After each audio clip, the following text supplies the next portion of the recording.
can get polemical about VLOOKUP versus index match, uh, but it is better to actually learn both of them and actually understand how to use them and when to use each of them. So we are going to do that. So let me share my screen and get onto it. So today we're going to be querying in Excel. So it's going to be game, set, and match. Why? Because today we're going to be playing around with tennis data. But before we get started, two things. First of all, this is today's anime background. So feel free to try and guess which anime it is. And if you haven't seen it, do see it. It's really, really great, even though it's the most frustrating uh, structure for any anime in history. It has like 22 different final seasons, but that's different. We'll talk about that later. Great. So to get warmed up, what's your favorite sport? So we're going to be talking about tennis today, but let me know what your favorite sport is. Uh, Rugby, tennis. It's not solo leveling, but that's a great anime too. Football, running, skiing. Marco, yes, that's right. That's actually right. It just you can't sort of figure it out. It's not obvious, but that's the right anime. Pilates, football, handball. I actually love handball. It's a lot of fun. Cricket. Somebody at one point in time is going to have to explain to me the rules of cricket. Never played it.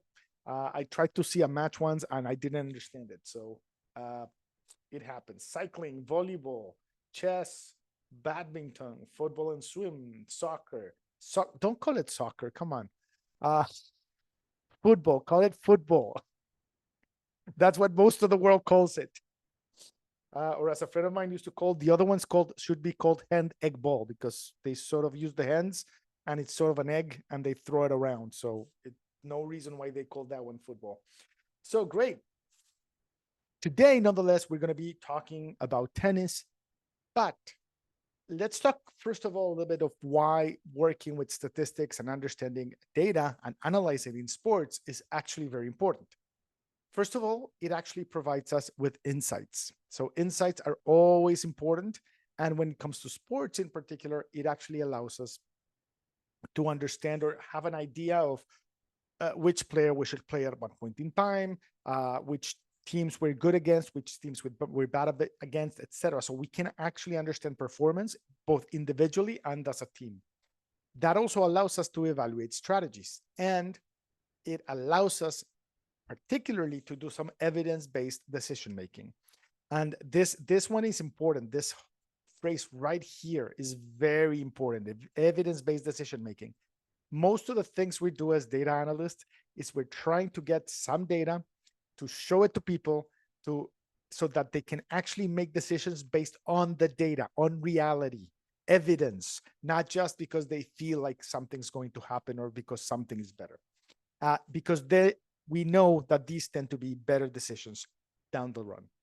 Now, if you haven't, this is a scene from a movie called Moneyball. It's about baseball, not about yes, Moneyball. It's not about tennis, it's about baseball, but it shows it's sort of very loosely based on a real story about how a group of data analysts actually made a baseball team better by looking at the stats, by looking at the data and making evidence-based decisions. And this sense of because he gets on base is because they actually looked at the data from baseball careers of a lot of players and they hired them based on specific performances. Like, for example, how often can somebody get on base, which is sort of important. And that allowed them to actually move into a lot of interesting things. Also, this allows us, apart from making good decisions, they allow us to understand quickly what's happening with the general data. And we actually can use, or we do use a lot of these pieces of data to actually make sports more enjoyable for people.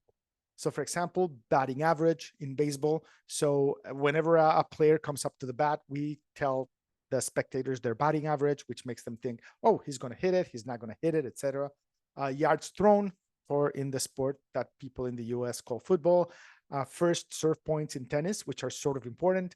field goal percentages in basketball, which is how often they score or the percent that they actually score, and of course, goals per match in actual football. All of these become very important, and it actually can enhance the viewer's experience. So it actually becomes also very important as a spectator. But let's move on to our case. So today, we're going to learn to use a lot of wonderful functions in Excel. We're going to use VLOOKUP and HLOOKUP, mostly VLOOKUP, index and match, and why and when use this particular combination, which is also going to teach us this wonderful thing that you can use functions inside other functions. We're going to use some product, some if. So these are, now we're going to also move into some conditional logic, count if and count ifs. And this conditional logic is also going to allow us to do a lot of interesting stuff with our data very, very quickly. So let's talk about today's context. Let's say that let's imagine that we are data analysts at the USTA, United States Tennis Association, and we've been tasked with analyzing the results of the latest local tournament, or, well, latest, but it took place in 2020 in the state of Pennsylvania. So the stuff that we have to find is going to potentially be used by executives to make changes on how they run the actual tournament. So the business problem is we need to set up an Excel workbook to efficiently find specific information, and that also to calculate some statistics about player data that it's going to allow us to make our job a lot easier. As a context, we have been provided with an Excel workbook, which we're going to see in a bit. By the way, I shared a copy of it on the live chat channel. If you need it, I can actually, let me see if I can share it again in 1 second, just so you have it. There you go. By the way, if you do use that, it's not going to download the Excel sheet. It's for share in OneDrive directly. So you have to make a copy. Or if you already have it, just open it up. All right. So let's actually take a look at our data just in case. So this is what we have. So we have a workbook, and as you can see down here, we have several worksheets. So the first one, we have some information about the date of the match, the ID of the match, duration in minutes, who won, but we only have their ID, who lost, we only have their ID, and then some other information. Now, this is going to become important in just a second, because if we move to the second worksheet, as you can see, we're going to get the player ID over here. And here's the name of the player. And then we have other information like the date of birth, the age at the start of the tournament. I'm going to open this up a little bit. So that means that their age at August 2021, because that's sort of important, kilograms, centimeters, their rank, and the ID of the county that they're from. And we also have a list of counties with the county ID, as well as the name of the county. And we have other stuff that we're going to use in a bit. But for now, this is the most important thing. Now, do remember that generally, and this is something that's going to happen most of the time when we're doing workbooks or worksheets, is always the first row is going to be the names. This is just telling us what the names of the columns are, and that is always important. If you want to make things look nicer, we can sort of put them in the middle, put them in black, give them different colors, just so that we can see, hey, this is clearly the header row. Great. So let's start playing around with it. So the first thing is how to filter data. So if we want to filter, let's move actually to this one, to the players. Yeah.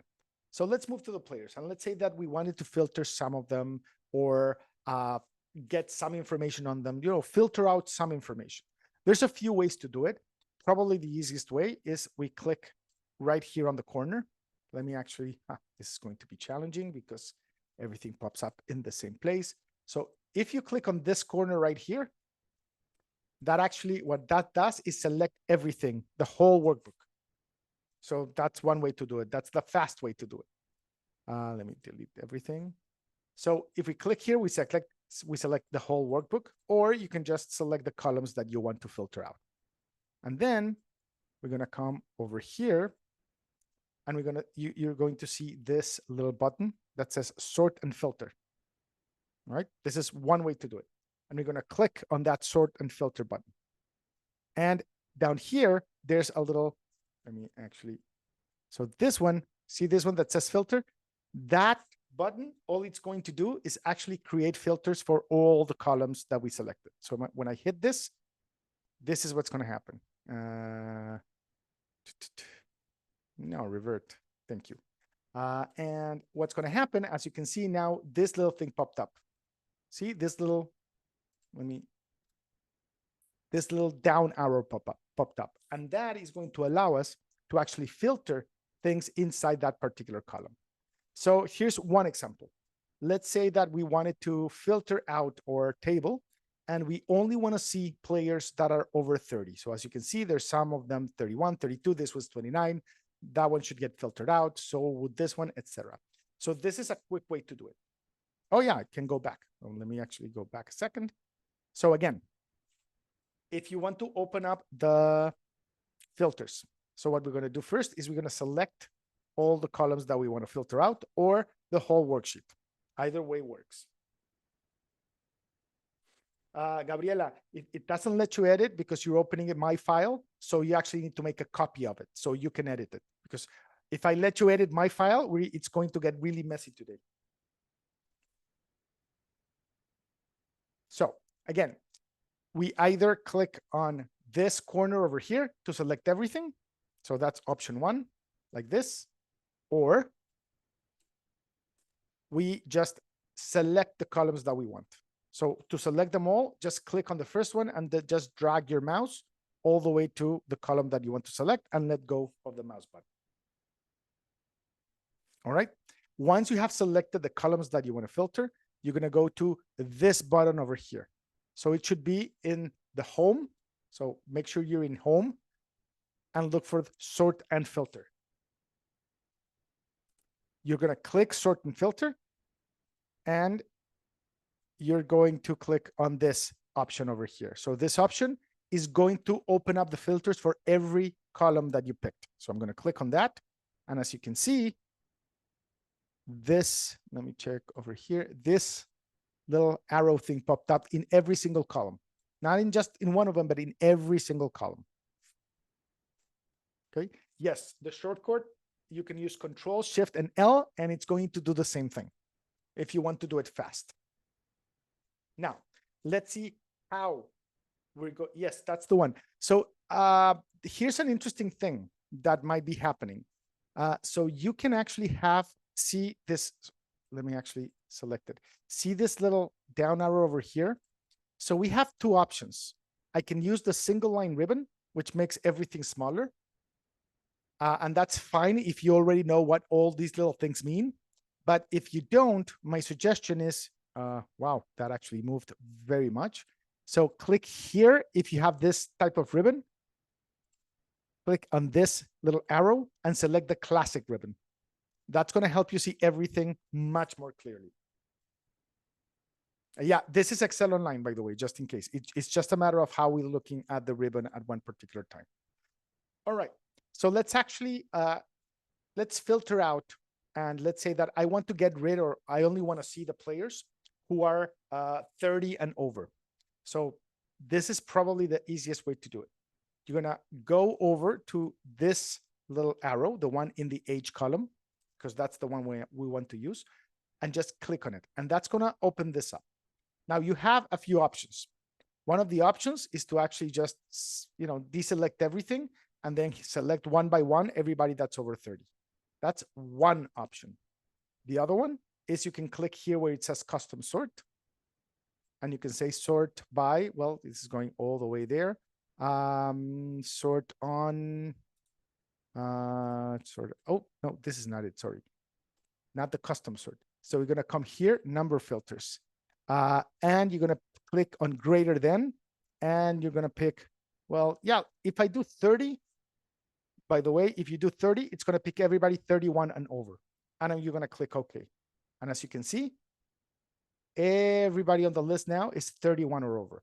So if we want to make sure that the person is there, if we have a list of 30 and over, we can pick 29.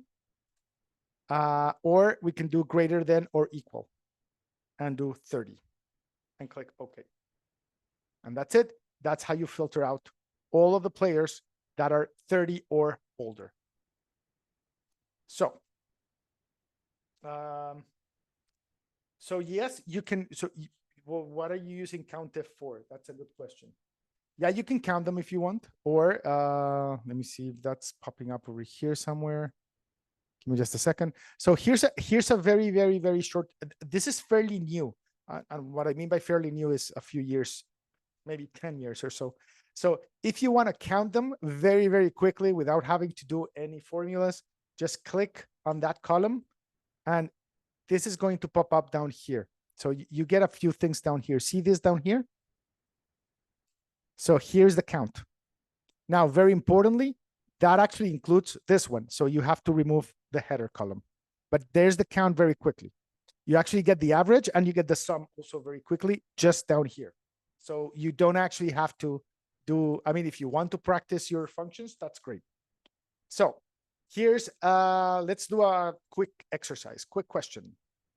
Wow, that was fast. So how many players are exactly 18 years old?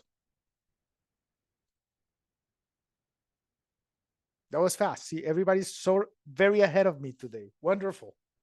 So we have 16, 16, 16, 16, 16. And I think you're right. Don't actually remember the answer, but I think you're right. I'm actually going to go into my filter just in case. I'm going to take my number filter and I'm just going to say equal to 18. That's the question, right? Are exactly 18 years old. And I'm going to click OK. And in my case, I'm just going to click this one and I'm going to look down here. It says 17. Take off the header. That's 16. So yes, 16.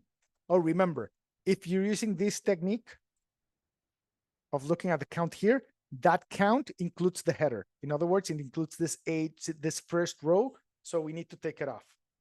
Very important. All right. So great job. Great way to start. Exactly. 17 minus 1. That's the correct answer, Cesar. Wonderful. So go over which part again? So the whole thing or just how to get this answer? So I'm actually just going to go back to get this answer. So let me remove the filter and select all of it back. So let's say we were here. All right. So first, once more, go to the filter that's already up. Click on it. Then we are going to select, see here where it says number filters. Now, since we're looking for people or players that are exactly 18 years of age, then we're going to choose the equals filter. Click on that one and just put 18 there and click OK. And again, that's just going to make it very, very small. So I'm just going to select all of these players who are 18. I'm going to take a look at the count down here just to make my life easier, because thank you, Excel, for doing this fast. And that says 16. This time I'm not selecting the header, just in case. Wonderful.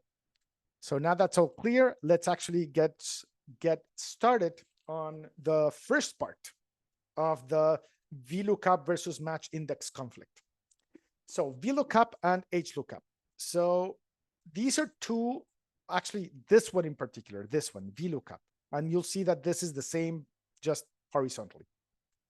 So VLOOKUP is short for vertical lookup. The thing that I want you to think about with this is it's going to allow us to search for things in a range that are to the right of whatever it is that we're looking for. So we're going to find something on this side, and then we're going to say, go to the third or fourth column and bring that to me. That's why it's called a vertical lookup. It's going to look something on one row, on one column. It's going to look towards the right, find the number for that particular row, and send it back to us. That's it. So we're going to take it slowly, and we're actually going to do it and learn how to do this one. And that is going to allow us to search for information in one part of our workbook, even in another worksheet, to bring it to wherever it is that we actually need it. Now, these are functions, and functions take arguments, and those arguments go inside these brackets. So how do we do exactly what we need to do? The three arguments that we need. So we start with by the way, we start with the equal sign because every time you want to do a formula or a function, you need to start with the equal sign. Then you're going to call VLOOKUP. By the way, if your Excel is not in English, then the function is going to have a different name. That is very, very, very important. Every language has a different name for the functions. Okay. So, yeah, for example, wow, SVBICE. Okay, that's an interesting name. I don't remember the name in Spanish because I never use it in Spanish. But if your Excel is in a different language, you're going to have to look up the actual name of your formula. So that's important. So it's going to start with an equal. Then the first argument is going to be what cell we need to look for. So what is the actual cell that has the information that we want to look for? So in other words, let's say we have a row that has names and I want to look for, and I'm saying, oh, I'm going to look for this for the first name. So for example, in this row, it's Jack, in this row is Anna, in this row is Jorge. That's all great. But that's the cell that I'm going to look for. Then we need to select what table, what range of values we're going to look for the information in. So let's say we have another table that has all the names and then their favorite desserts. So it's going to go, so we have to select all of that information and say, this is all the place where I'm looking for the information. Then the third argument is the number of the column of the value that we want to get back. So again, imagine we have a list of names and a list of favorite desserts. So you want to look for the name of the person and you want to return the list of favorite desserts. So I'm going to click on the first column. Let's say it's probably on another workbook and say, I want to look for this information. So the name, Jack, Eric, Jorge, doesn't. And I want to return column number 2 because I'm selecting 2 columns and I want to return the second one. In other words, their favorite desserts. And then optionally, there's a fourth optional argument. You don't actually have to use it. That if we want an exact match, we can actually use the false keyword in this position. If we don't, we can actually set it to true. But false is always going to be the default. So instead of actually going through all of these again, I'm actually going to do an exercise with you. So just take a look at this first. So imagine that we are looking for, so we're doing a VLOOKUP over here in this column over here. And I want to see what, I want to check the name of the person. So I'm using the name of the person to look up. So look at this. I'm looking for value at F3. So if I go to F3 over here, it has James. This is the search range, A1 to C5. So A1 is here to C5 is all of this. All right. Then, oops, let me just remove this one. Then the third argument is a 3, meaning that I want the third column. So this is column 1, this is column 2, this is column 3, meaning I'm looking for a name and I want to return the subject. And then I do false. Now, here's the interesting thing. F3. Give me just a second. Oh, sorry. I'm looking for F3. So I'm looking for this ID. Sorry about that, actually. I'm looking for the ID. So let's say I'm looking for this particular ID. I got too many drawings. I'm looking for this ID. So F3 is this number. I'm looking for that number in this range over here. So as you can see, it's in the first column because this is the number I'm looking for. And then I wanted to return this, column number 3, because this is the third column. So it's going to go, it's going to look for this number in this range, actually in all of this. It's going to find 789 over here. And it says, oh, that's for column 1. I'm going to go 2, 3, and I'm going to return this. And it returns engineering. All right. Yes, you can use the formula in a different workbook, and we are going to right now. So let's actually do that. And let's go through this one right here. So go to the matches worksheet and see here, let's say that we want to find the winner's name. So remember, we have the ID match and we have the ID of the winner, but we don't have their name. But we do have a table, which is over here, Let me actually remove the filter. It's going to be sort of important. We do have a table here that has all of the player IDs and all of the player names. Okay, and it's not in the same worksheet. So I am going to repeat it. I'm just going to do it, actually do the exercise so that I'm going to repeat it in a different manner. So let's say that I wanted to find the winner's name, so I can put it here, and I want to find it in this table. So this is what I'm going to do. Equal, then VLOOKUP. Now, Excel does this wonderful thing that after you open the bracket, it's going to tell you what the specific arguments you need. So the lookup value, this is telling you, please give me the value that I need to look for. So here's the question. What we have right now in this other players table is we have the ID of the person. So yeah, we're going to pick D2. And that's it. Why? Because this is the value that I'm going to be looking for. And I'm not going to do anything else because I want this value to change as we move down. Yes, we want the player ID, the ID of the winner. Very important. So we want to look for the ID of the winner. All right. Second, it tells me a table of text, numbers, or logical values. So where am I looking this for? I'm going to move to the worksheet players. So I'm going to click on it. And I'm going to make this smaller. And I'm going to select everything here. So this is big. So I'm doing it very, very slowly. There's a faster way to do this, but don't worry about it. Wow, there's a lot of players. Actually, yeah, I'm going to do it the other way around. So if you want to select them all very quickly, so I'm just going to go to the first row. I'm going to do Shift Control, then right, and then down. So that's going to select all 346 rows. Exactly. So we move to so what it's saying here in the first one, D2 is what I'm looking for. And then players, A1 all the way to H346 is where I'm going to look for the information. Now, this part is very, very important because I actually want on every row on the table that we're looking for the name, I want every row to look at this same range and not change. I need to do absolute references. So these dollar signs, I think you've already seen these, is going to tell Excel that these are absolute references, meaning that it's never, whenever I move this, nothing's going to happen. Everything's going to be fine. Meaning that it's always going to look in the same exact range. So I'm moving on to players. So again, I'm looking for this value, this D2 value in this range. So in the players table, all of the values, all the way from A1 to H346. All right. And now the next thing it's asking me for is the column or index of the number that it needs to. So what's the column that I need to give back? I actually don't remember. So I'm actually going to look again. So let's see, we have, the name is the second column. So here I'm just going to put a 2. That's it. A 2 because I want column 2, which is the name. And then in case you want to, again, you don't actually have to, but you can actually click false. Or just write false because it's going to say this is an exact match.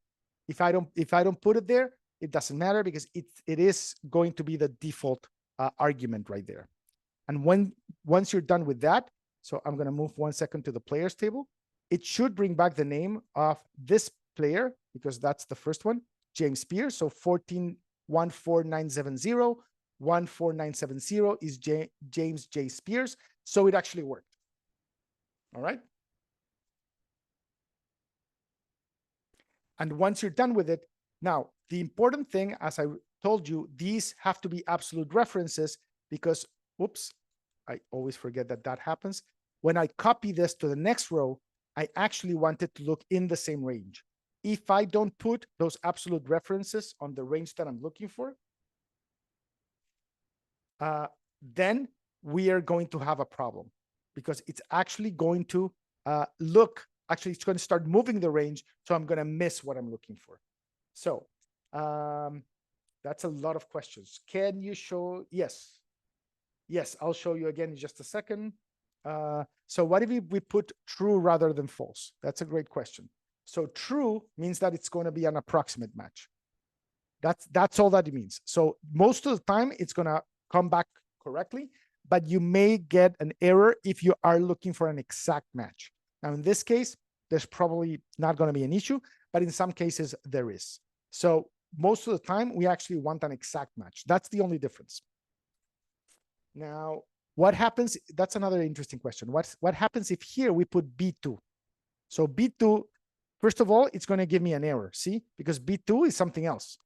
B2 is going to be a reference here. So I don't have to tell it that the cell number, just the column number. So here's the thing. Oops. Move this over to the side. So what I'm telling it is, look for the information that I gave you here, all here, right? And I want you to look for this number and give me column 2. If I wanted their birthday, I would say column 3. If I wanted their age, I would say column 4.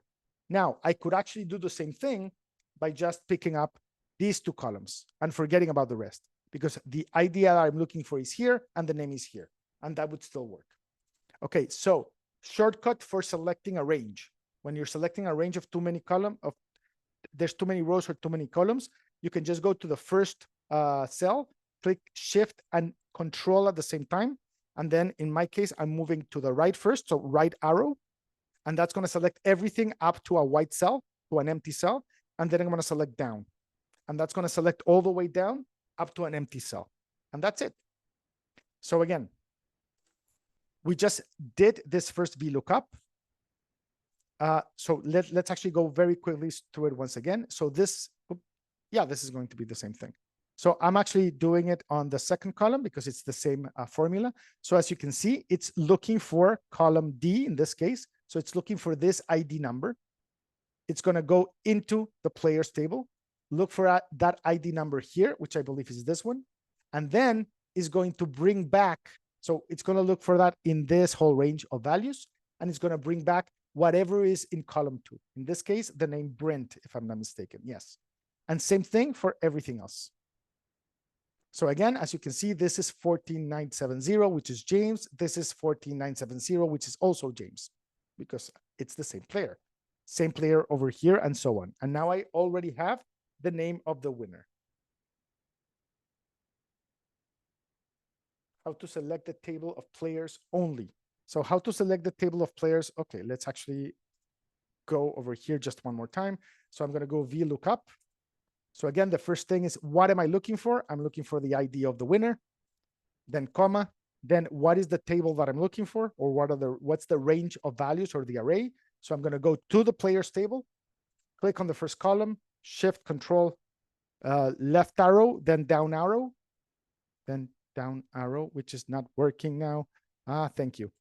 There you go. Now that should work. There you go. So that selects everything, as you can see here. Then the absolute, I'm going to add the absolute references just to make sure that that works. Then comma. Then what is the column that I want to return? In this case is the second column because it's the one with the name. And I'm actually going to leave it right there. So because again, the false is going to, even if you don't do the false, it's going to be like the default argument. Great. So we did the winner's name. So now I'm going to give you a couple of minutes to do the loser's name. So do the same thing, use the VLOOKUP, but instead of the winner name, I want you to get the loser's name from the players table. And I'll give you a couple of minutes and then we'll do it together.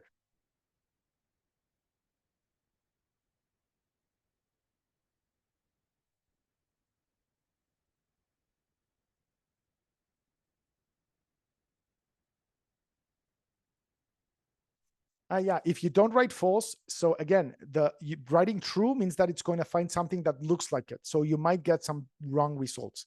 So it's always better to either write false or nothing.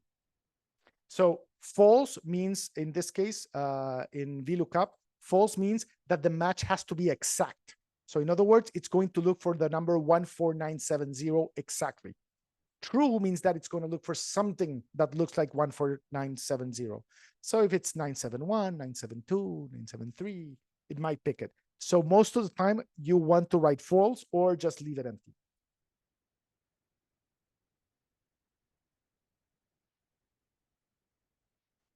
You want absolute. on the range only. So on the range of tables or the array that you're looking at, in other words, the players table, you want absolute reference.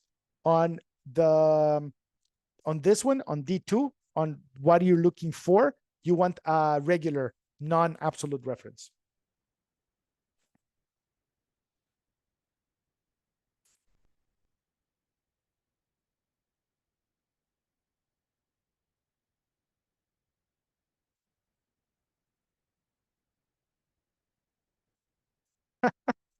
Yes, Nicola, you just found a very, very, very cool, a nifty trick.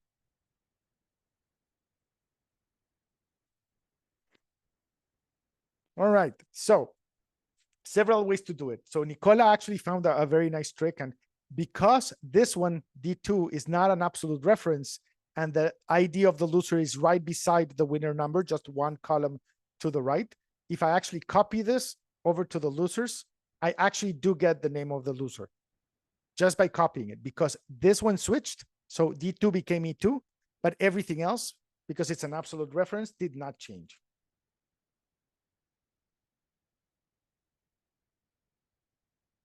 What is, Jessica, what do you mean by what is the method to copy all of the info? How to copy it down? I'll do it in a second. So, but let's actually walk through this one. So in this case, I'm going to do equal VLOOKUP. And then first argument is going to be the ID of the loser. Second argument, again, I'm going to go to the players table and I'm going to select everything. So player ID, shift control, right, then down. Then I'm going to give it the absolute reference just in case, just to make sure that that works. Then comma, again, I want the second column because I want the name column.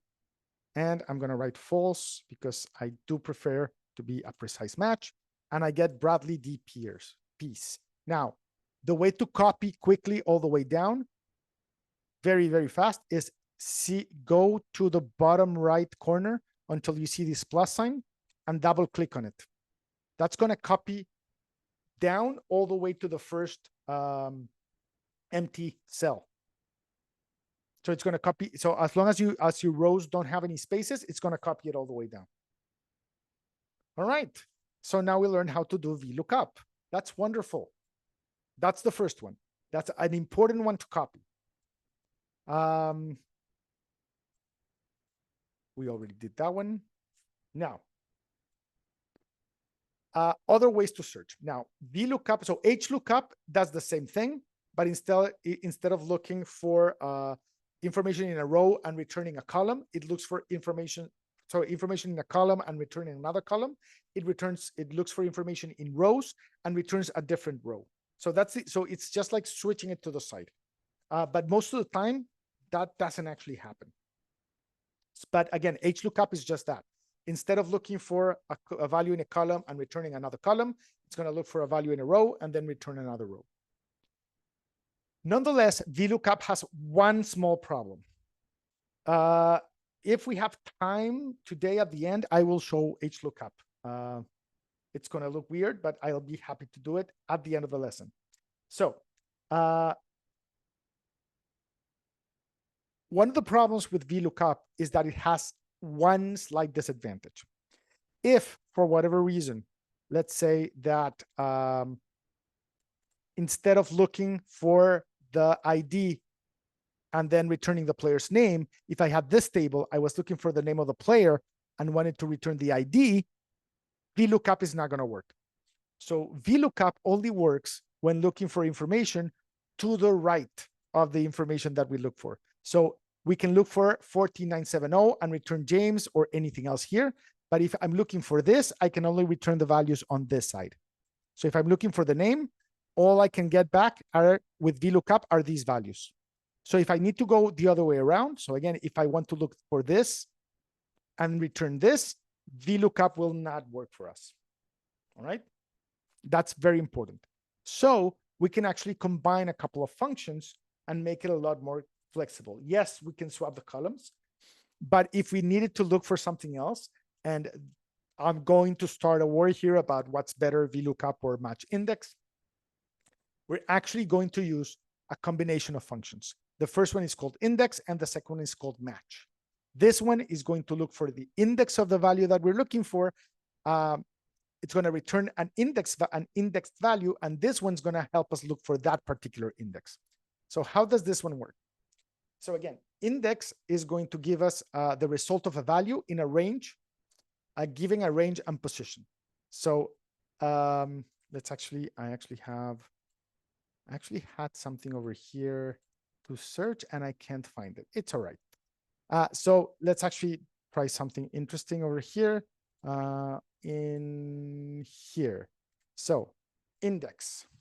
I'm actually going to show you just how it works quickly. So I'm going to do index. So it's going to ask for an array. So I'm just going to pick a few of the values over here.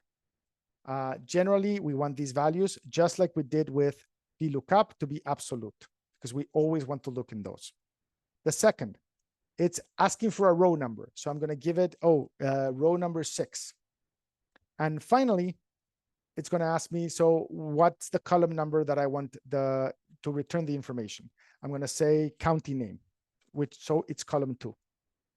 And return, so what did I ask it for? Position 6. 1, 2, 3, 4, 5, 6 is Bedford. No, it's Basque Country. This one, Berks Country, sorry. 1, 2, 3, 4, 5, 6. So it returns Berks Country. Now, that is very useful. But the problem is, where do we get index from? From it's one, so equal index, and you get index. So index is very useful if we actually know the value, the index value, or the row value of what we're looking for. So again, index takes first an array.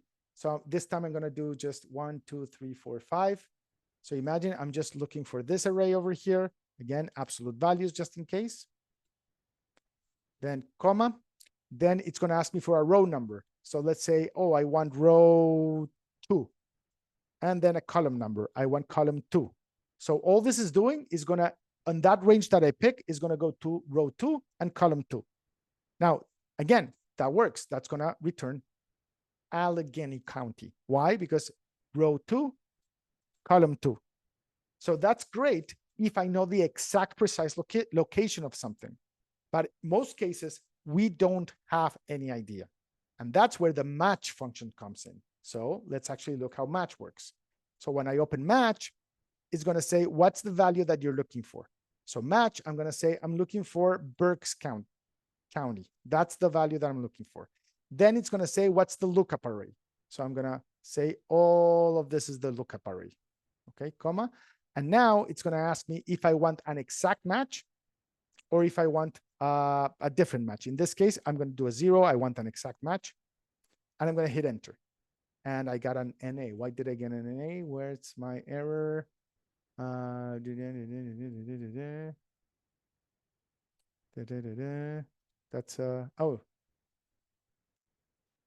no. Why am I getting an error here now? Exact match. Enter.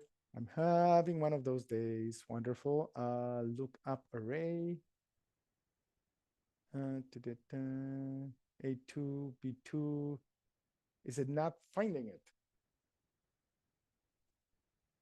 Nah, that shouldn't be the issue. I mean, I'm getting a not found. Interesting. All right, let's do the other one. Let's go back here and actually find it over here with the winner rank. So what we want to do here, and I'll actually show you how to do it in both sides, is we want to use a combination of index and match. So match is going to match is going to help us find the index so that we can put in the match. So what's the oops, that's not it. I lost my place. You said that I missed, what did I miss in the something before the comma? Yes, I told it what I was looking for right here. B7.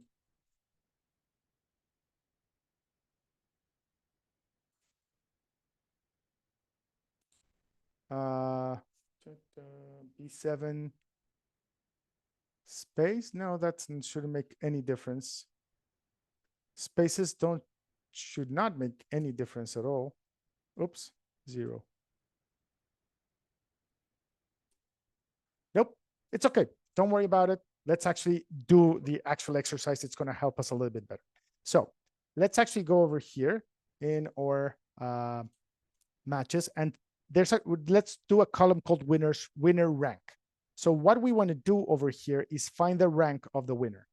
Now, if you look at this, see, we have all the winners, and here's the rank. So in column G, we have the rank of every single one of our winners. So let's actually start and mix these two functions. So I'm going to start here by doing equal index. So I'm going to start the index function. And wow, sorry about that, equals index. And what I want to do first is pick the array. So just like we did last time, I'm going to go to the players, and I'm going to select the whole array all the way down, just like we did the last time. And again, we're just going to make sure that these are absolute values. So again, the first thing we're doing this time is telling it what is the information that we want, or where, in this case, where we want to find the information. Now, the second one is the row number. Yeah, the array row number that I want. Now, this is the one I don't have. I have no idea what the row number of the information I want is, because I don't know still. We don't know exactly what we're looking for. Now, the advantage is that Excel actually allows us to do a function within a function. So I'm going to hit match. So the second argument, instead of an actual number, is going to be a function. So what's the lookup value? What is the value that I'm looking for if I'm trying to find the rank? And we're going to do the same that we did last time. So I'm going to find the ID of the winner. That's the one piece of information that I want to find. Okay. Then it's going to ask me for the lookup array. Now the lookup array, just in case, is this same lookup array that we had before, because I wanted to look for the information in the same place. And then the match type should be 0. So again, this I'm telling it to look for the ID number in the players array, in the whole players array, and it's going to return the number of the row.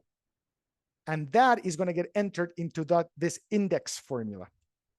Now, the next is the column number. So what is the column number that I need to pick? So in this case, let's go. So it's column G, 1, 2, 3, 4, 5, 6, 7. So I actually want column 7. That's going to be the end of our formula, which I just deleted. Don't worry about it. I have it right here. So we pick column 7. So again, what I'm doing here is I'm just replacing the number of the row, which we don't have, with a match function. That is going to return the row number of the row that has this player ID. And with that, I can actually go and get the rank number in column 7. So again, this should return number 1, because if I go to the players table, I look for James Pierce, which has this ID. This actually moved over here. Give me just a second. He's rank number 1. Oops. There you go. And this actually moved the wrong way. Let me actually copy it from here. It's a good thing that I have the formula somewhere else. There you go. So number 1. And then I'm just going to copy the whole thing. And as you can see, it just moves. It's going to just go and pick. So this does the same thing as a VLOOKUP. It is a little bit more complex. But finally, the advantage is that if for whatever reason, the value that I'm looking for is not to the right, is the value that I want returned is not to the right of the value that I'm looking for, it still works. Now, some people say that VLOOKUP is better. Some people say that match index is better. But at the end of the day, it's up to you to pick whatever you want, whichever works better for you. I change between them depending on what works better at one particular point in time. So yeah, let me explain it once more. So this is what's happening. First thing, first part. The first start, so I'm going to use the index function to get the information. The first argument is going to be the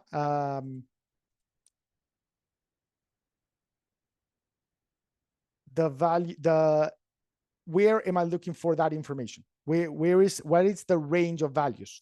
So in this case, I'm putting players, which is this table, all the way from A2 to H346. So I'm looking for the whole. So if you're just, I hate it when that happens. So if you're looking for the whole thing, is everything. I'm literally looking at all of this table. So that's my first argument. My second argument has to be the row number that I want information returned from, but I don't have it. I don't know what it is. So I'm actually going to use a second function, which is the match function over here. And the match function, I can actually say, what is the number that you're looking for? So I'm looking for this, the ID of the winner. What is the range or the array I'm looking at? Again, the players table, all of the players table.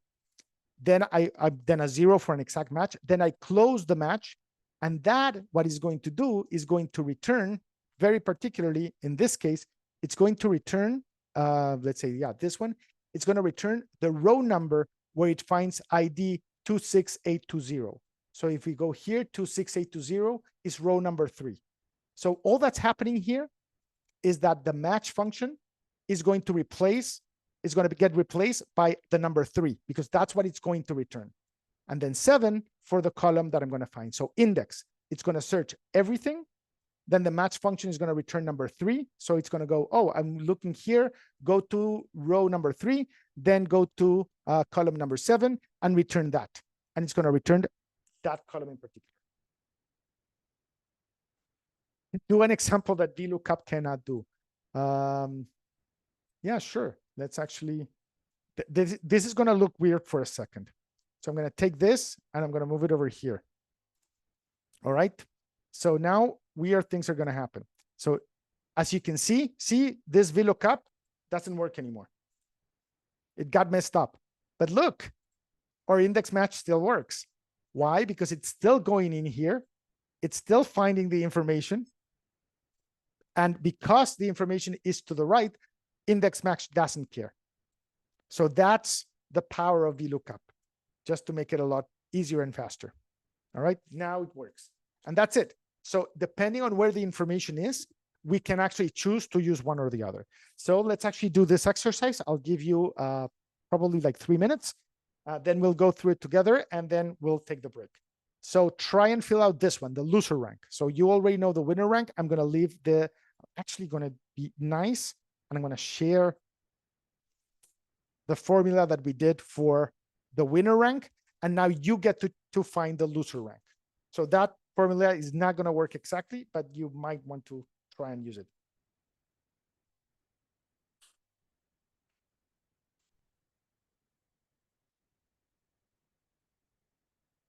So if it doesn't find the match, it should return an NA, not available.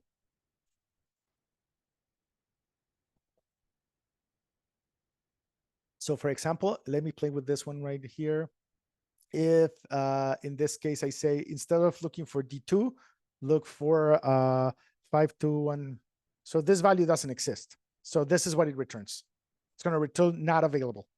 So not available. If it's well done, it means that it did not find the value. I'm going to go back and ID of the winner. There you go. What am I doing wrong? I don't know. I can't see the formula. I can just see that it returned NA. I can see the formula now. Players A1 match D2, players A1, comma 0, 7, D2.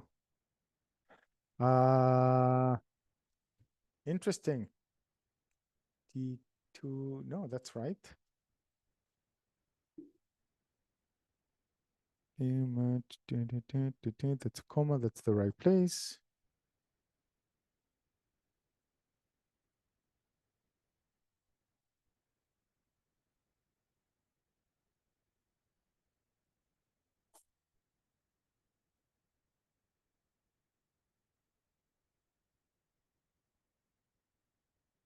I honestly don't know what you're doing wrong. The formula looks right.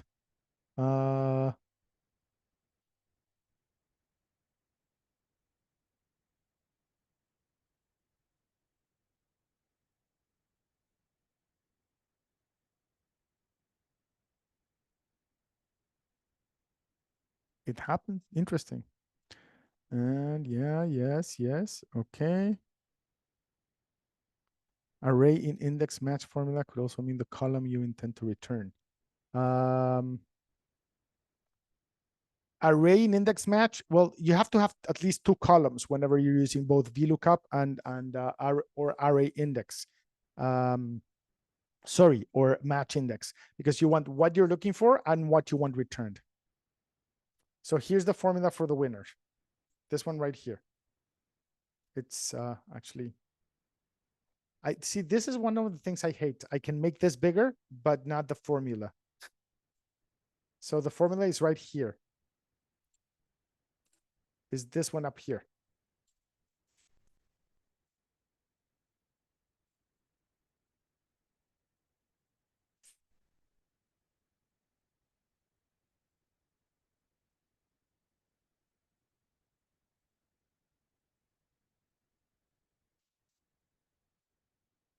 Okay, that actually works too, by the way. If you're looking for the match, you can actually just, probably easier in some cases, you can actually just pick the column that you're looking for, just one column. So in this case, you could actually, in here, we could put just player ID. So just look for the column A, and that should also work, by the way.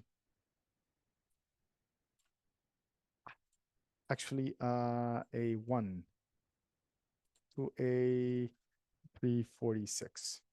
And let me do absolute just in case, because I actually did it correctly, but it's returning the, why is it returning the wrong value? A1, not 2, A1. This one, A1.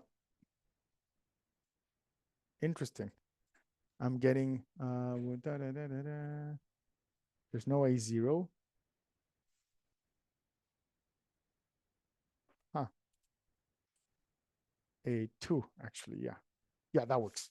So A2, you have to start, if you pick in the column, you have to start with, in this case, this one. You have to start with the actual number that you're looking for.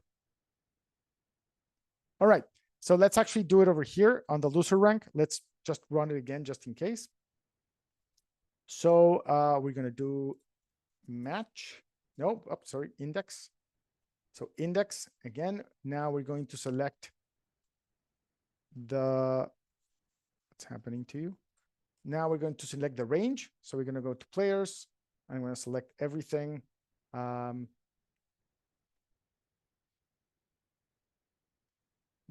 A1 all the way to, I think, H346, just to make it a little bit faster. Absolute references. Then we're going to go to the match function.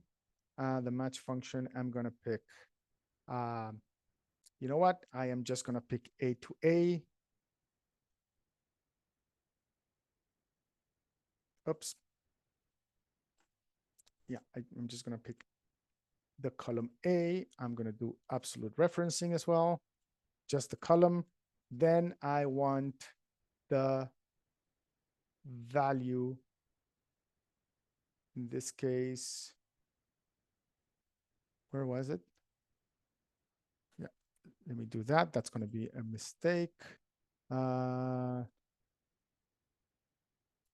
yeah, no, I actually forgot. First, I need to look for the ID of the loser in this case, then comma, then just the row A, and finally a 0, and then comma, and finally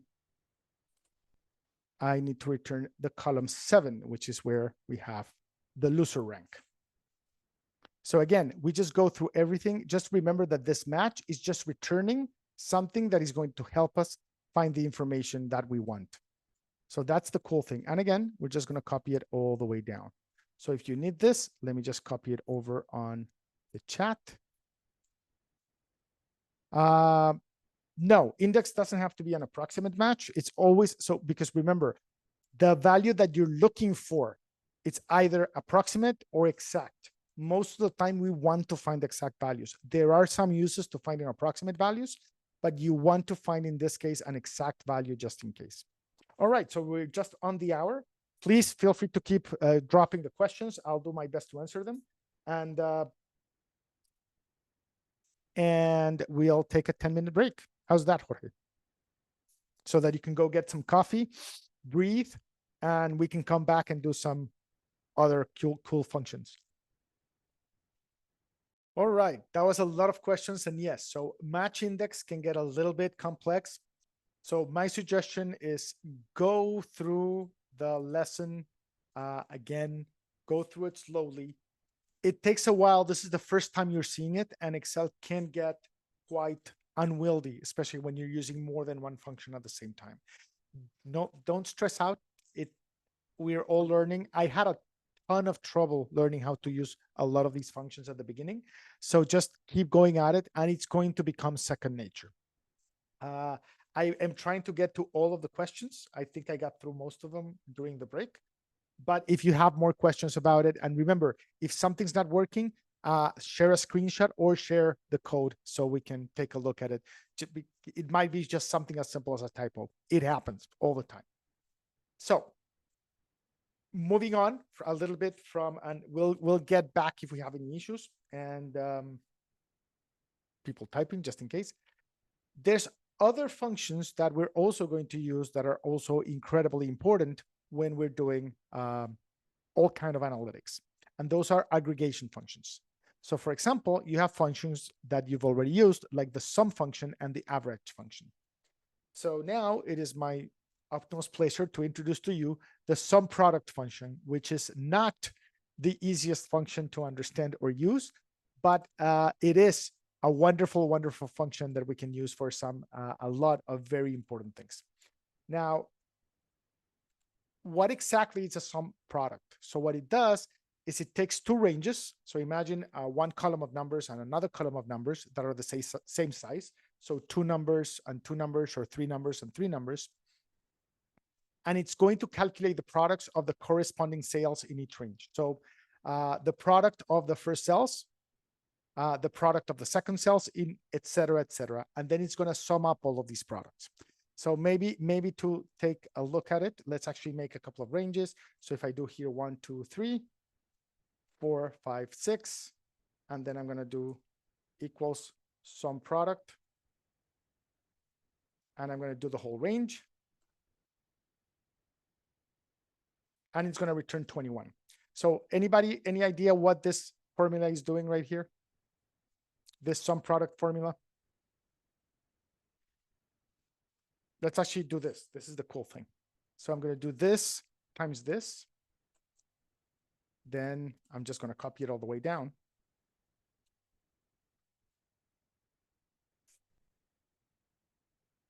So yeah, it's sort of an addition of everything, but it does a little bit of so let's actually do a sum.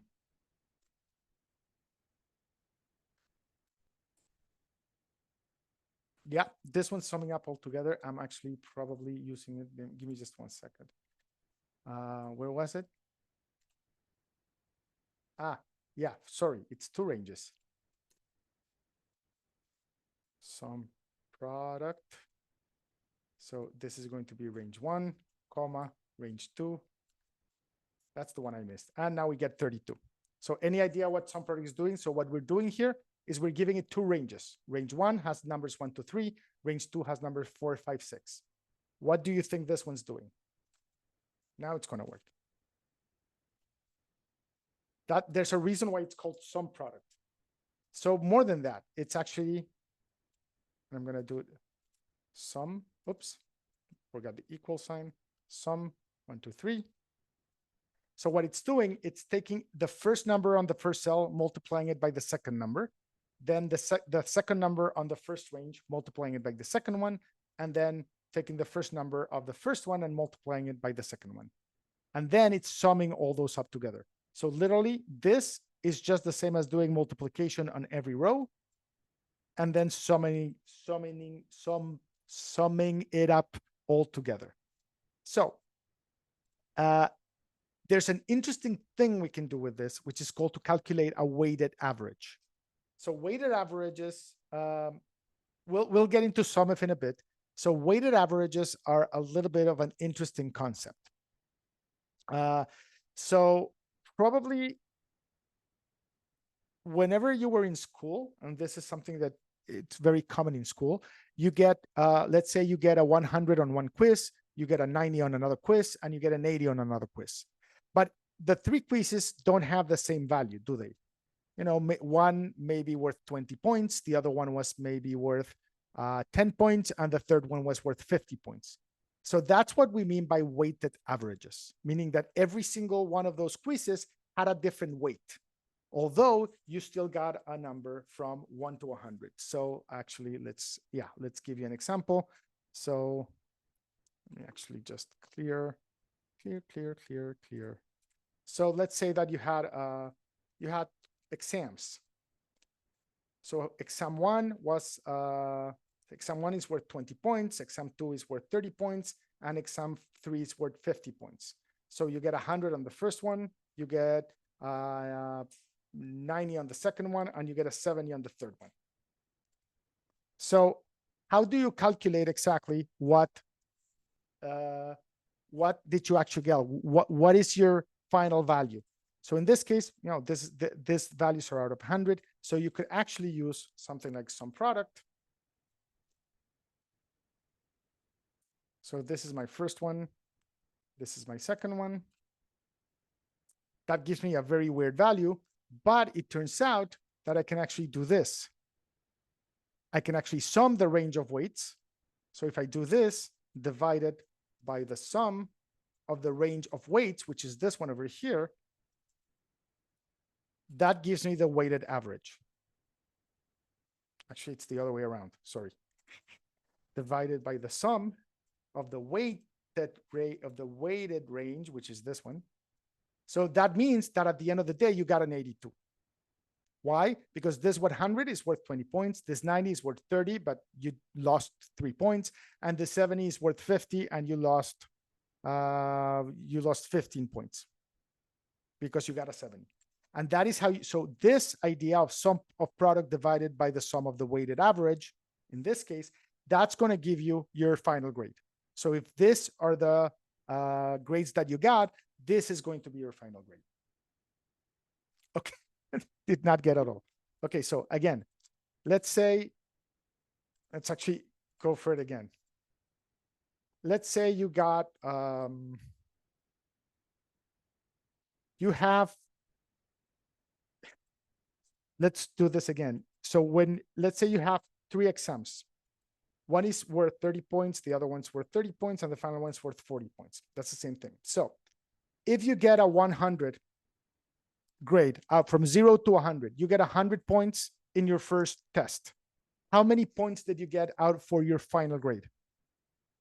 That's just a question. So your quiz 1, you got 100 points, and the value of that, the final value of that quiz, exactly Q2. Oh, sorry, Q3, and this one's Q2. So that means that you would actually get 30 points, the whole 30 points, because you got 100. What happens if you get a 50 in the second one? How much do you get for your final score? You get 15 because you only got half of the points. And what happens if you get a 90 on the last one, which is worth 40 points?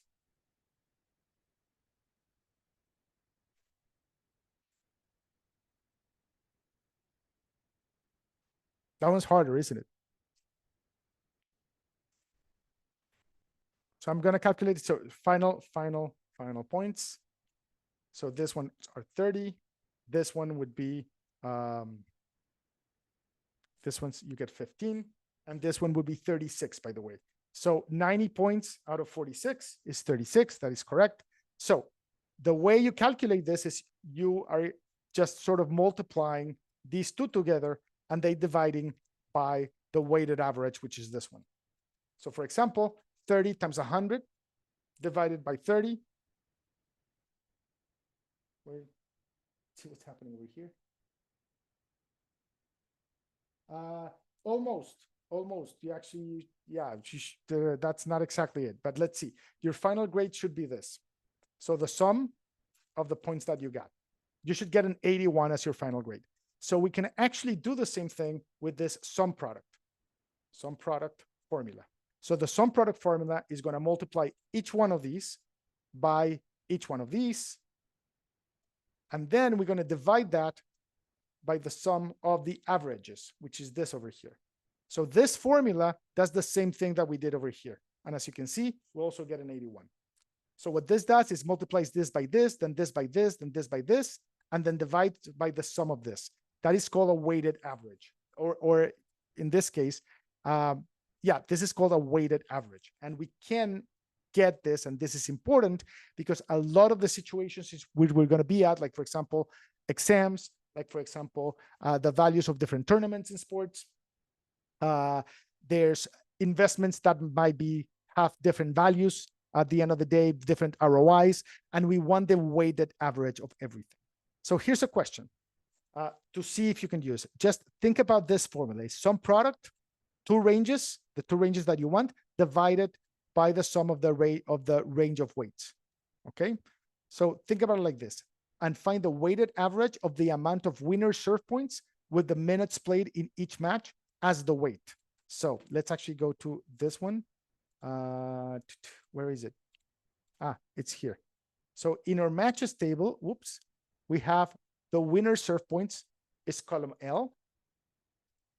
And all the way over here, we have the duration. So imagine that this is the number of points. This is what is going to be averaged, and this is going to be the weighted average. All right. I'm actually going to walk you through this one. So let's actually calculate it, points per minute. So in this case, we want to do the, where am I? Yeah, that's fine. So let's actually go over here. So we're going to do sum product. Sum product.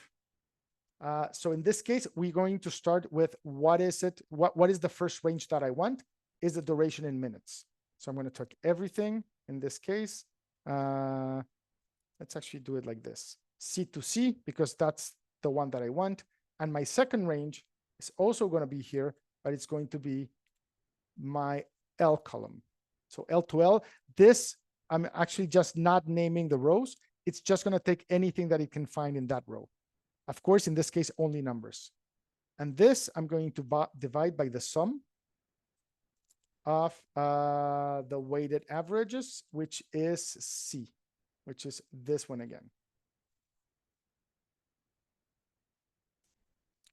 And I got a little bit of an error. So let me actually get back here. Okay. So I'm actually, going to reference the cells all the way from C2 all the way from 1 to 1,463 because it's not working just with the C's. So again, I'm taking the matches, the points for each match, then the times for each match, and those are going to get multiplied one by the other, row by row, with inside sum product. And then I'm going to divide by the duration of the matches. And that should give me 85.72. So that is the weighted average of points, sort of like saying how many points were scored per hour during the game. That's sort of what this means when we're talking about tennis. Yes, cross multiplication, the rule of 3. It's Dreisatz. Okay, yeah, the rule of 3. So again, this is actually very useful. It has some very specific uses. Practices is always good to have tools under your belt. And if you're working with anything that has to do with weighted averages, it's going to be very, very, very important. All right, let's actually move on to conditional functions, which is something a lot more interesting.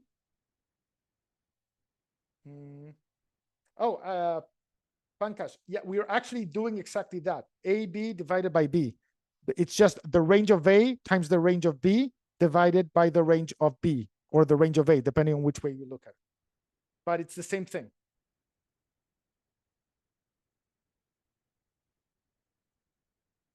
Oh, good, yeah. All right, so that's very important. You are using exactly the same rule, but you're using it in ranges. So you don't have to calculate each one individually and then sum them up. That's sort of the advantage of it. So sometimes we actually want to do averages or for a particular player, or anything else on a particular condition. So for example, if we only want to see or average or see the information on players for a particular county. And the conditional functions are going to allow us to do exactly that. So just to give you an idea, let me actually go over here. So you've done averages, right? We already know how to do averages. So let's say I have here 2, 3, 6, 8, 9, and 12. And so I have a few numbers over here. And I have, for example, let's say this is my spending money for the week. This was coffee. This was coffee again. Oops. Coffee. This was lunch. This was coffee. That's a lot of coffee. But yeah, that sounds like my life. And this was dinner. Okay. So let's say that this is money that I spend during the day. And if I can average it out and say, okay, what's the average price of everything? You know, for each time I spend money on a meal, how much do I spend on average? So you already know that you can do just average and just take everything, and that's it. You get the average. But what happens if I actually only want to do the average for coffee? Well, if it's a small little, if it's a small little table like this one, we could just do average. And I could just pick the numbers. You know, I could just say this one, and this one, and this one, and this one. And that's it. I get my average for coffee. But if I actually have a lot of information, like a ton of information, and I don't know, thousands of rows, and I want to do the average on something in particular, yeah, we use an if function. So in this case, I'm going to use average if. So, oops, wow, average if. And I forgot the equal sign. So average if, what does this function do in particular? So average if is going to allow me, let me actually, yeah, I know it's wrong. Don't stress out. So average if is going to allow me to pick a range. Actually, did I have to pick first?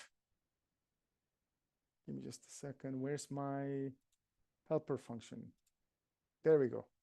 Thank you. So it's going to allow me to first pick a range. So I'm going to pick the range over here. I'm going to say, look at this information first. Then after that, what's my criteria? So in this case, I'm going to tell it if that says coffee. Actually, I think I'm not sure if it's going to work with just one. Actually, coffee is written better. Coffee. And if I'm not mistaken, I have to, if that equals coffee, then average this row over here. And there you go. So what I'm telling it here is, please look at all of this range over here. If this range says coffee, then whatever is on the same row, but on this other column, I want you to average that out. So as you can see, this average is just averaging whatever it has for coffee. And by the way, there's tons of functions with an if. So for example, I can do, that could be average if. I could actually use also and just switch it to sum if. So sum if is going to do the same thing, but instead of averaging it, it's going to sum it up together. That's it. So as you can see, it's not that complex. So if we actually go to our sheet over here, and we have this one over here. So I want to see what is the average. That's points, right? I just want to check what's on the J's then, and we're looking, oh, the average duration. So if I wanted to see the average duration of games that were played by players, or where the player from Bradford County won, this is how I would do it. So you would pick first this. So what is the range that I'm looking for? So in this case is the J column over in matches. So the J column, as you can see, is the winner county. So I'm looking for the winner county. I'm telling it if that county is Bradford County, then I want you to average out the duration of the game, which is column C, which is over here, the duration in minutes. And that's it. That's how you use the average if. So one more exercise.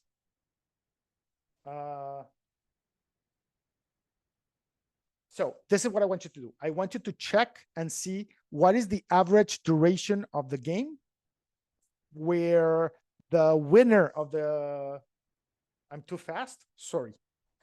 So let's go for it again. So let's actually do this one from the beginning. So I want to find out what is the average length of the game of every single game where the winner is from Bradford County. Okay. So the first thing, I'm going to look for the range. What is the range that I'm looking for information? So I'm going to go back to matches. I'm going to say, I want to look for this range over here. So it's the winner county. So I'm going to click there, shift control down. If it works. Up. Now it's moving where it doesn't supposed to move. Thank you. So again, matches. So Bradford County. And please go down. Now my computer's not working as it should be, but it doesn't matter. All right. So it's just to, I'm going to do it by hand. If it lets me. It's all the way down to 1,100 and 1,463 rows. Sorry about that. It's just, yeah, J should work as well. So actually, you're absolutely right. So I'm just going to do J column J.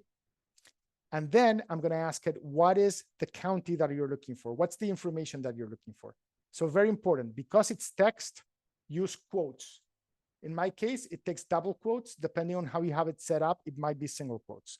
But just you're going to have to check it out. And inside of it, you're going to put an equal sign.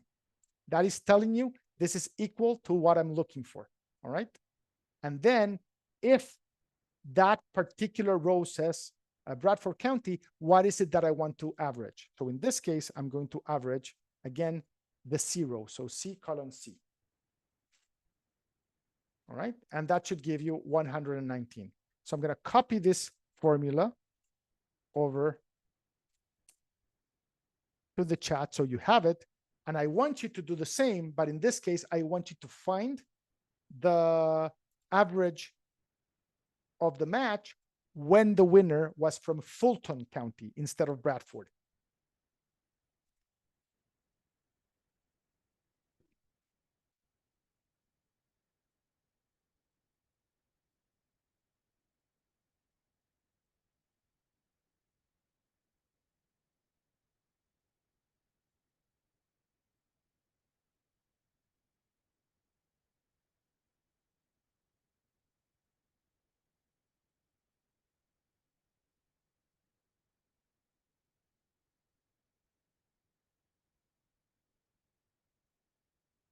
All good answers so far. Wonderful.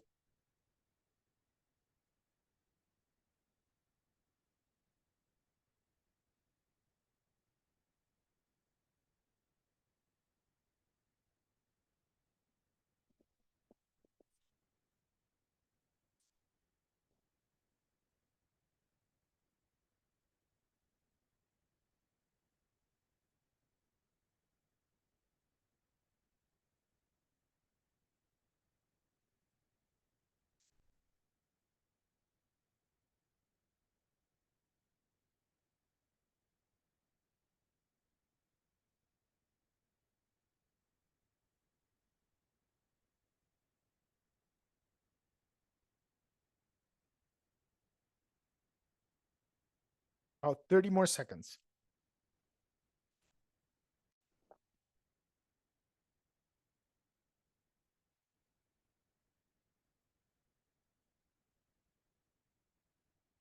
Great.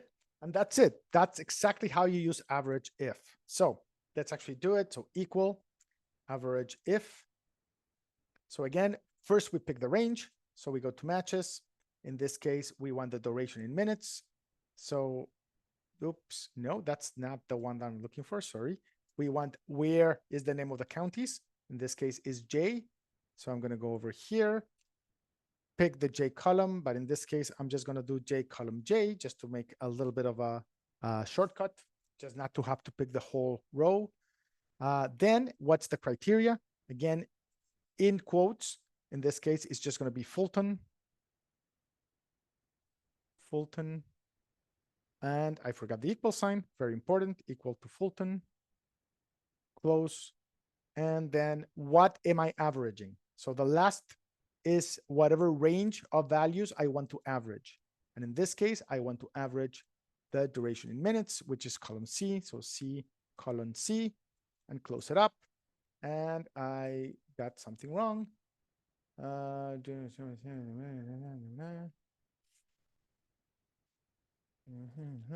me just check over here.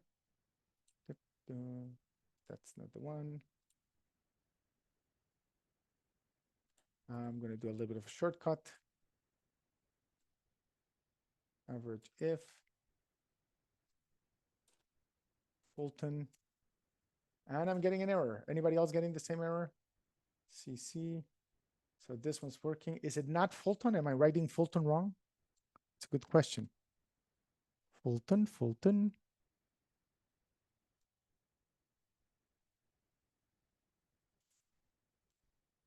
It's Fulton County. Thank you.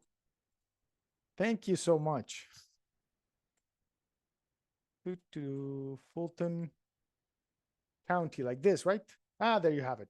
Yeah, so Fulton County, 130.4615. Wonderful. So that every single if, by the way, works exactly the same way.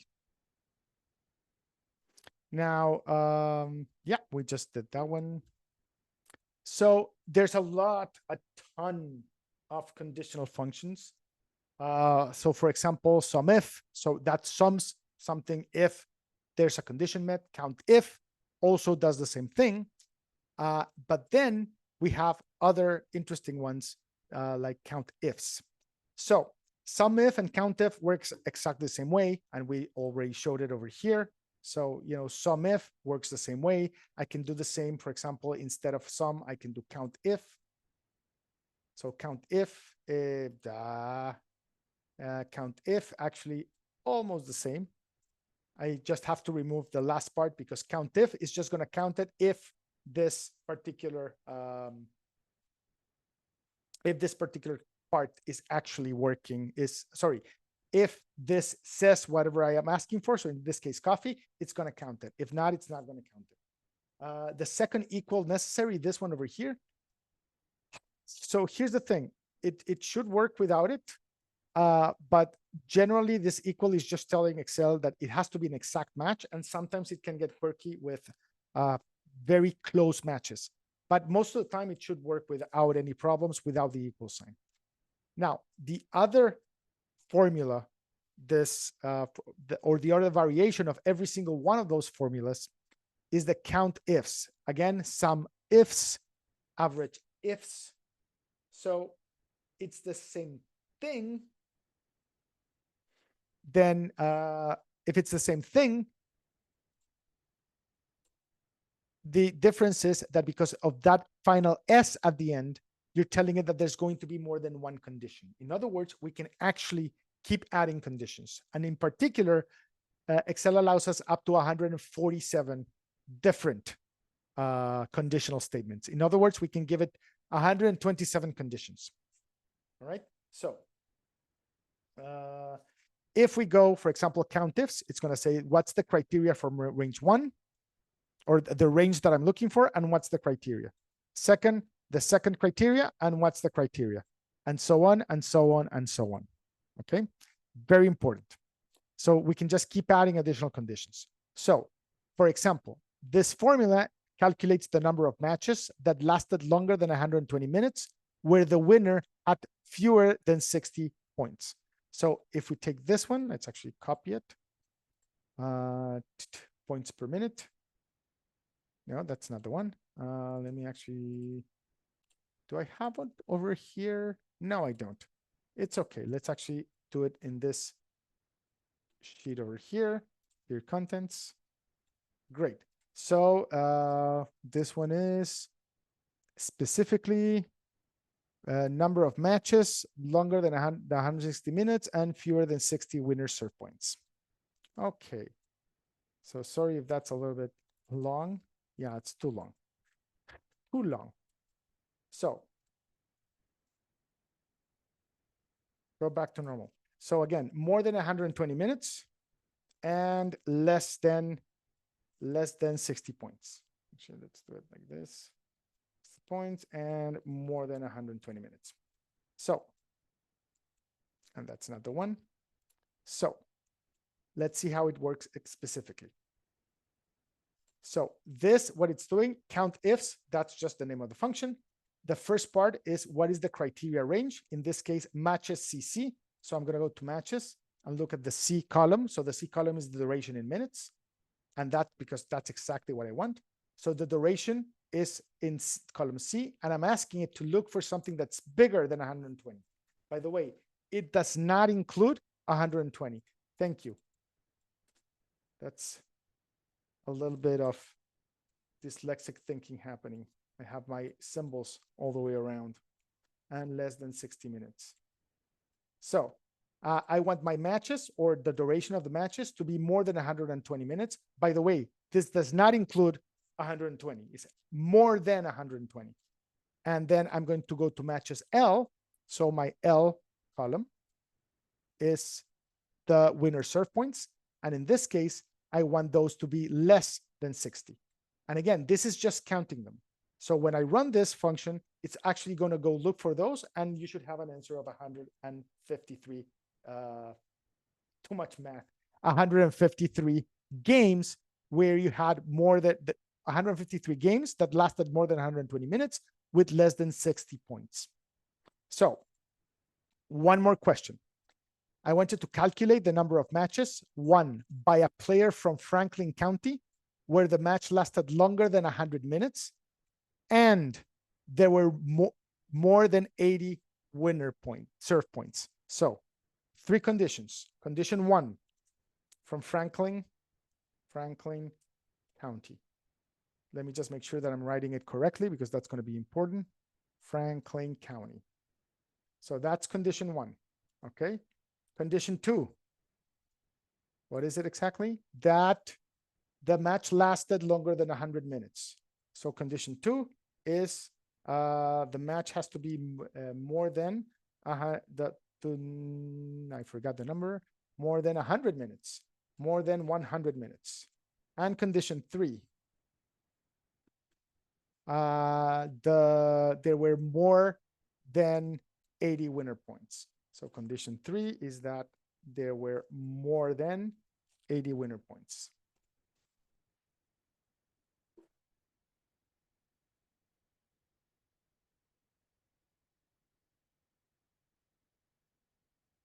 Yeah, that's a good point, by the way. Not equals to is like this. And that also works for several programming languages. All right. So again, question. How many matches were won by a player from Franklin County where the match lasted longer than 100 minutes and where there were more than 80 winner serve points?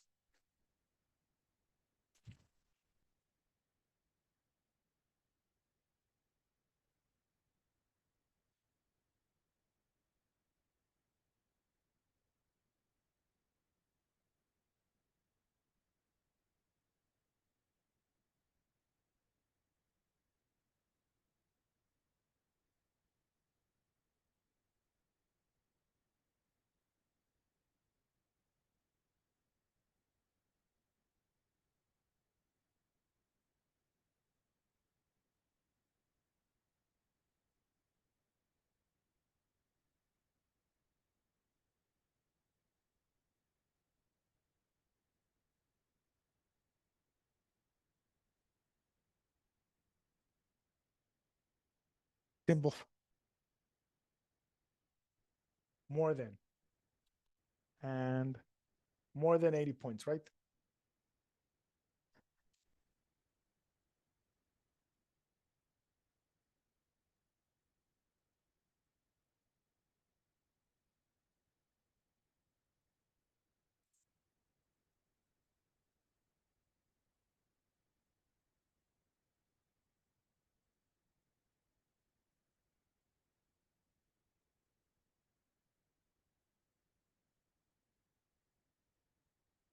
Yes, I'm going to repeat it in just a second, solving this one. So how many matches were, or yeah, how many matches were there from where there were won by a player from Franklin County, where the match lasted longer than 100 minutes, and where there were more than 80 serve points. So equal. The function is called COUNTIF, equal COUNTIFs. So again, the S is very important. So the first thing is the first range. So the first thing that I'm asking is this player, was the winner from Franklin County? So I'm going to go to matches. I'm going to look for where is the county, and the winner county is column J. So in this case, I'm going to do, yeah, let's pick this one just quickly. So J, column J, just to make sure that it's there. That's the first condition. And the criteria, again, is that this equals Franklin County. All right, so that's my first condition. Second condition, let's go back over here, is that the match lasted longer than 100 minutes. Okay, so where's the duration?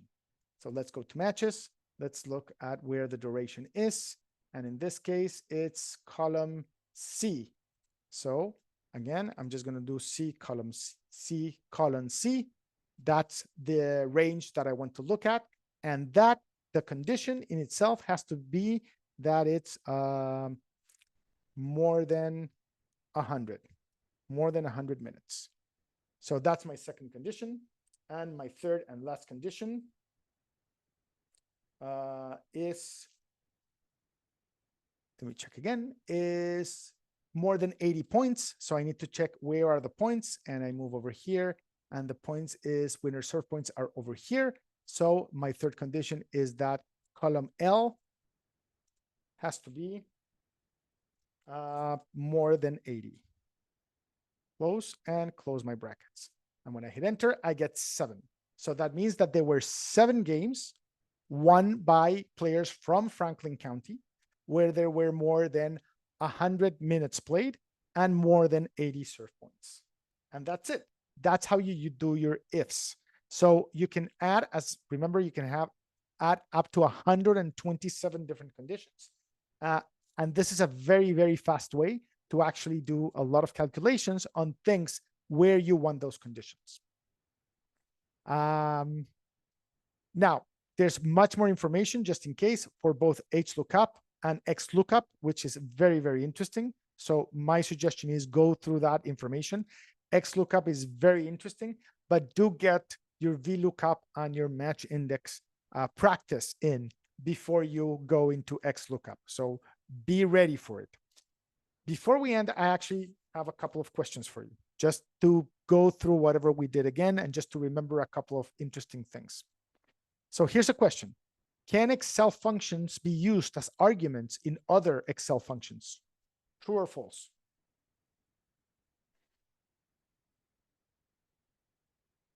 Correct. And that is absolutely true. And that is a very, very cool thing. And this is going to be very important, not just in Excel, but whenever you're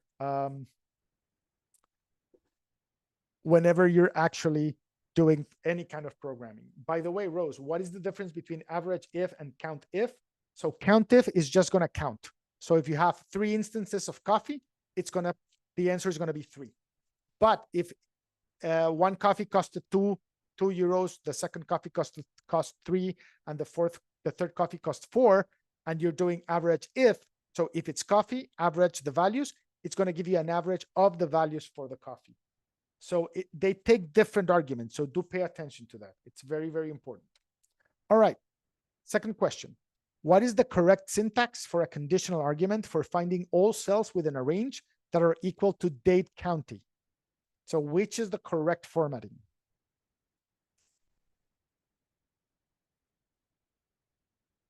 And I'm getting a lot of 4s.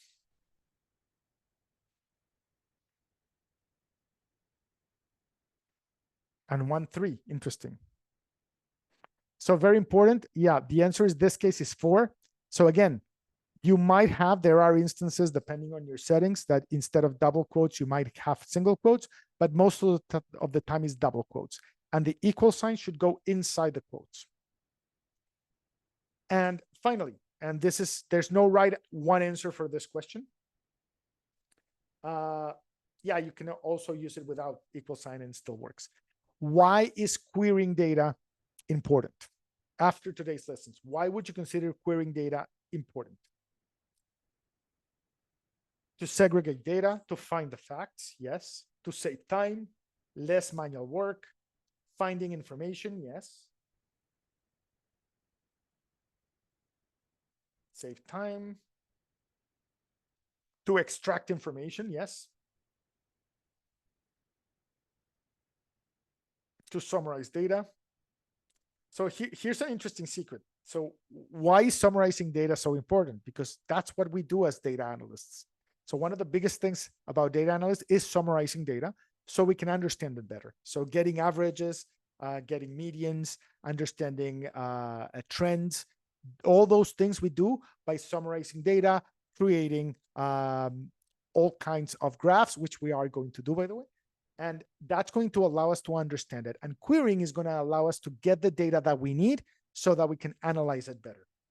So yeah, and again, there's tons of different reasons why querying is important. So here's hopefully, because I remember I asked you to do this previously, one of the great things that you can do to practice your Excel is to actually start collecting data on yourself, whatever data it would be. Some of you mentioned, I think, finance, and yeah, some of you mentioned that you wanted to track food or expenses and the like. So how do you think you could use what we learned today about querying data to make your worksheet better? And I'll actually give you an answer of how I use it.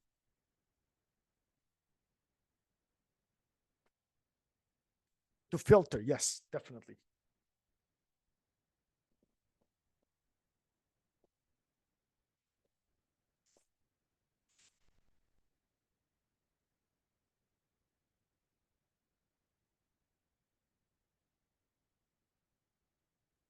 To prioritize for finances. I actually use it a lot for finances, by the way, and that's a great way to get information. So just to give you an idea, so this is how I track my expenses. So I have a list of all the expenses that I do. So, let's say on the 2nd, on the 4th, so the day, and then I write down, what the expense was. So for example, a supermarket, or, actually I put the name of the supermarket. So let's say I go to Aldi, and then I say I go to the bar, and then I go to, a restaurant or whatever.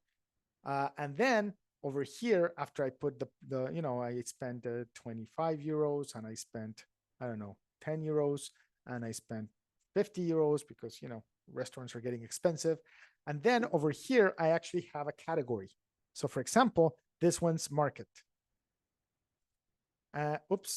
Market. And then this one is, I'm going to call this entertainment. And this one is food, because I'm a big fan of food. So I actually, at the very end of my sheet, doesn't matter how long it gets or when it is, I actually do sum ifs, not average ifs, but sum ifs. So I actually do, if this column says market, then sum this one. So all of the column, every single row that says market, sum it. Or every single column row that says entertainment, sum it. And then at the end of the month, I actually have a very nice summary of what I spent my money on.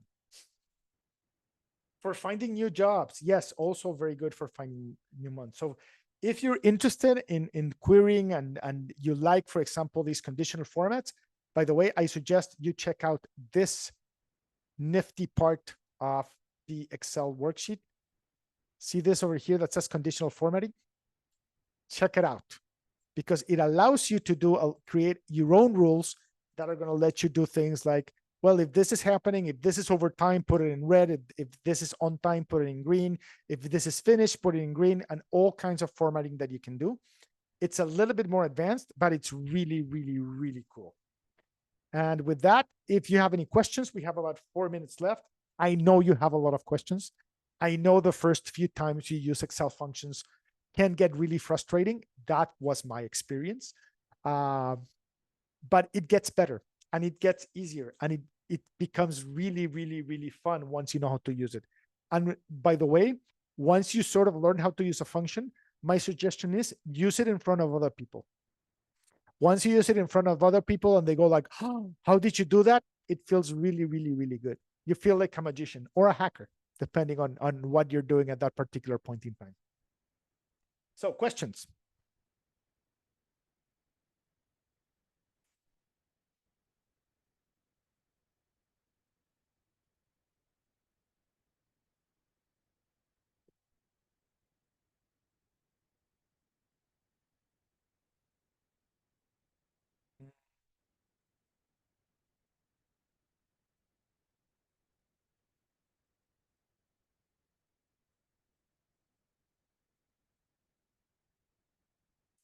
We'll think this more interesting every week. I dream of this moment. Uh, so that is there a website to practice? Yes, there's a website to practice. I don't remember it off the top of my head, but I have it written down somewhere. I will be happy to share it with you on the resources, extra resources.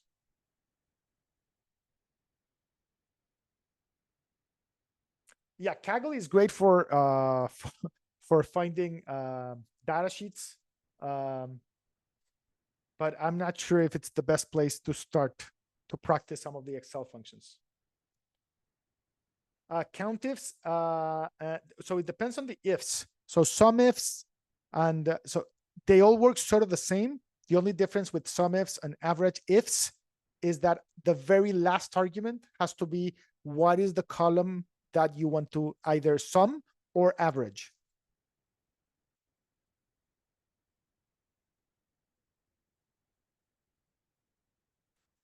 So, uh, so the reason why the control shift doesn't work sometimes is called OneDrive Online. So whenever you Excel Online, it gets quirky, and it is frustrating. It actually stops working for me quite often.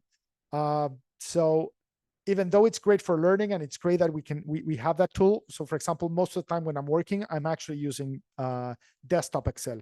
It's much less quirky than the online version. But again, the online version is free and we can all use it and it's wonderful. It actually works fairly well, even if it can get quirky once in a while. Uh,